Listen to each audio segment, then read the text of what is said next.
High বন্ধুরা, রোজকারের মতন আবারও আজকে চলে এসেছি আসুন রান্না শিখি চ্যানেলে। আজকে আমি আলু ফুলকপির সবজি বানাবো নিরামিষ।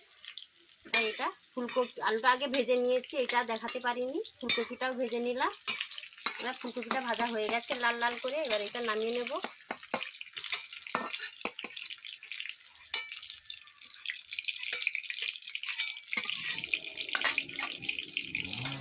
তেলটা আমি অল্প করেই দিয়ে দিয়েছি, ফুলকপিটা যাতে ভালো করে একদম তেলের মধ্যে ভেজে নিয়েছি লাল লাল করে।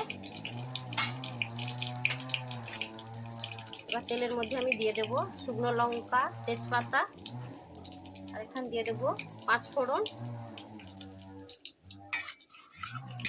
এটা একটু ভাজা হয়ে যায়, 5 ফোড়নটা থেকে একটু গন্ধ বেরোবে।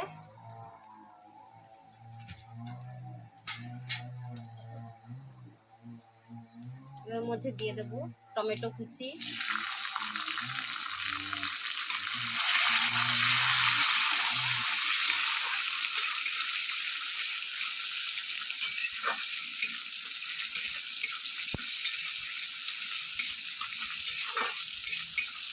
এবার আমি একটা বাটির মধ্যে নিয়ে নেব হলুদের গুঁড়ো, তার মধ্যে নিয়ে নেব কাশ্মীরি লাল লঙ্কার গুঁড়ো। এখানে অল্প দিয়ে দিলাম ঝাল লঙ্কার গুঁড়ো।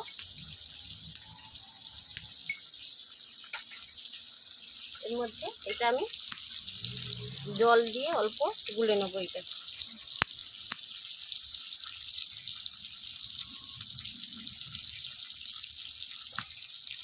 আমার টমেটোটা এবার ভালো করে হয়ে গেছে। এর মধ্যে দিয়ে দেবো আদা বাটা,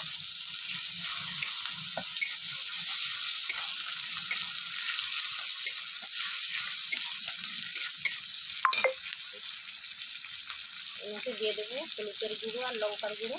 এটা দিয়ে দেবো।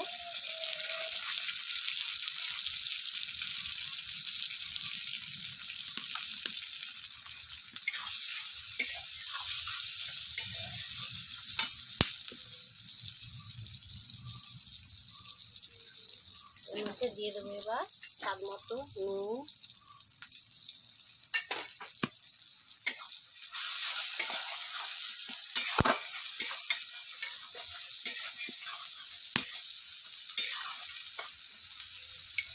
এখানে জিরের গুঁড়ো দিয়ে দিলাম। এটা মশলাটা একটু ভালো করে ভাজা হোক। মশলার থেকে তেল ছেড়ে গেছে। এখানে কাজু বাদাম বাটা রয়েছে, ওইটা জল দিয়ে গুলে রেখেছি, এটা দিয়ে দেব।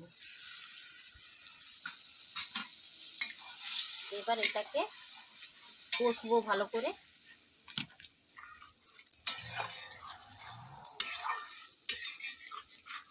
এবার তেল ছেড়ে গেছে ভালো করে। এবার এর মধ্যে দিয়ে দেব ফুলকপি ভাজাগুলো।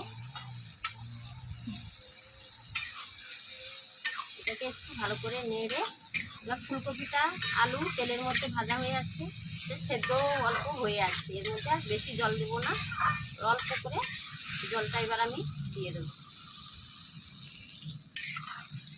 এটা ফুলকপির কষা হচ্ছে।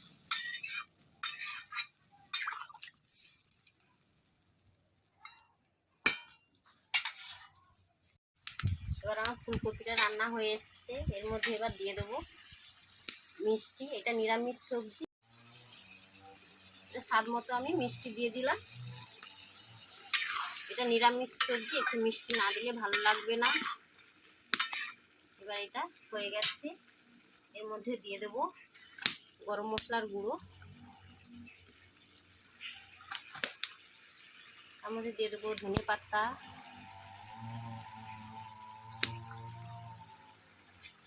এবার আমাদের ফুলকপি রান্না হয়ে গেছে। এবার নামিয়ে নেব।